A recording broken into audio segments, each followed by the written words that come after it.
Hello guys, this is Shatrughan and you are watching G tutorials.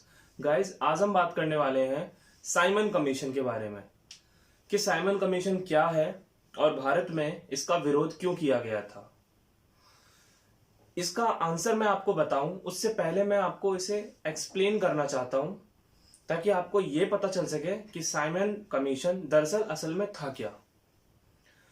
दरअसल भारत के अंदर गांधी जी, सुभाष चंद्र बोस, जवाहरलाल नेहरू और भी बहुत सारे नेताओं की मदद से एक क्रांति सी आ गई थी। भारत के लोगों को लगने लगा था कि अब हम आजाद होकर के रहेंगे और अंग्रेज भी लगभग ये समझ गए थे कि हम हार रहे हैं। लेकिन अंग्रेज ये कोशिश जरूर कर रहे थे कि हम हारे ना। इसके लिए अंग्रेज ने एक और नई कोशिश करी। अंग्रेजों ने सोचा कि हमने भारत में जो कॉन्स्टिट्यूशन यानी कि संविधान बनाया हुआ है, अंग्रेजों ने सोचा कि हमने जो भारत में कॉन्स्टिट्यूशन यानी संविधान बनाया हुआ है, अगर हम उस कॉन्स्टिट्यूशन में कुछ चेंजेस कर दें, कुछ बदलाव कर दें उस संविधान में, तो शायद भारत के लोग दोबारा खुश हो जाएंगे और वो हमारे खिलाफ नारेबाजी करना, विद्रोह करना, क्रांति करना छोड़ देंगे। इसीलिए अंग्रेजों ने इंग्लैंड के अंदर, इंग्लैंड को ब्रिटेन भी कहा जाता है, तो इसीलिए अंग्रेजों ने, अंग्रेजी सरकार ने ब्रिटेन के अंदर एक कानून बनाया। अब कानून किसने बनाया? तो जैसे हमारे यहां पर कांग्रेस है, बीजेपी है, आम आदमी पार्टी है, ठीक उसी तरीके से इंग्लैंड में उस समय जिस पार्टी की सरकार थी उसका नाम था टॉरी गवर्नमेंट, TORY, टॉरी गवर्नमेंट। उसकी सरकार थी इंग्लैंड में उस समय। टॉरी गवर्नमेंट में एक आदमी था जिसका नाम था सर जॉन साइमन। जी हां, आपने बिल्कुल सही सुना।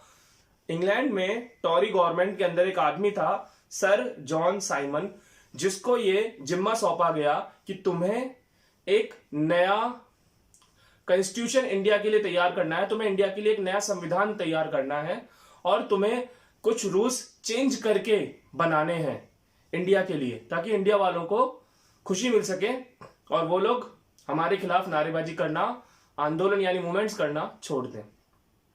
तो जो सर जॉन साइमन नाम का आदमी था, उसने एक कानून बनाया जिसको साइमन कमीशन का नाम दिया गया।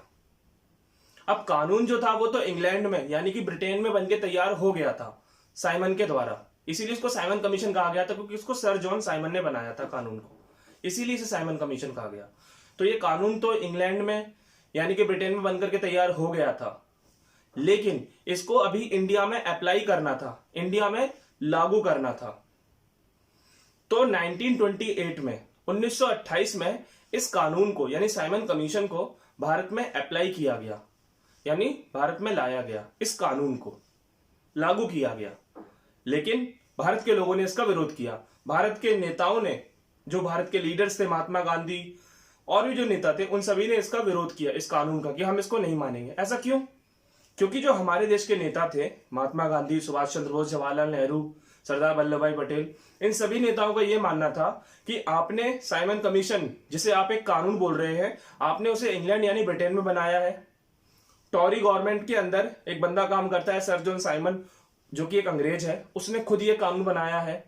तो जब इस कानून को किसी इंडियन ने बनाया नहीं है, अंग्रेज ने बनाया है, तो फिर वो भला भारतीयों की भलाई के लिए कैसे सोच सकता है कोई अंग्रेज? इसलिए हम इस कानून को नहीं मानेंगे। हम इस कानून को यानी साइमन कमीशन को तब मानेंगे जब इसके अंदर कोई भारतीय शामिल होता, किसी इंडियन ने इसको बनाया होता, लेकिन ऐसा नहीं है।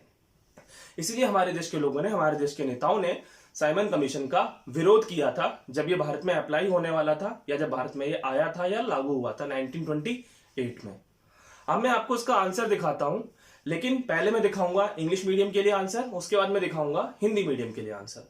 तो पहले तो गाइस, इंग्लिश मीडियम के लिए आंसर यहां पर लिखा पड़ा है। इस आंसर को आप नोट कर लीजिए या लर्न कर लीजिए। आपको समझ में ना आए, वीडियो रिवाइंड करके जरूर देख लीजिएगा। और ये आंसर है हिंदी मीडियम के लिए। तो गाइस, आप मुझे बताइए वीडियो आपको कैसी लगी। Subscribe my channel, share my video. Next video मिलते हैं, तब तक के लिए बाय।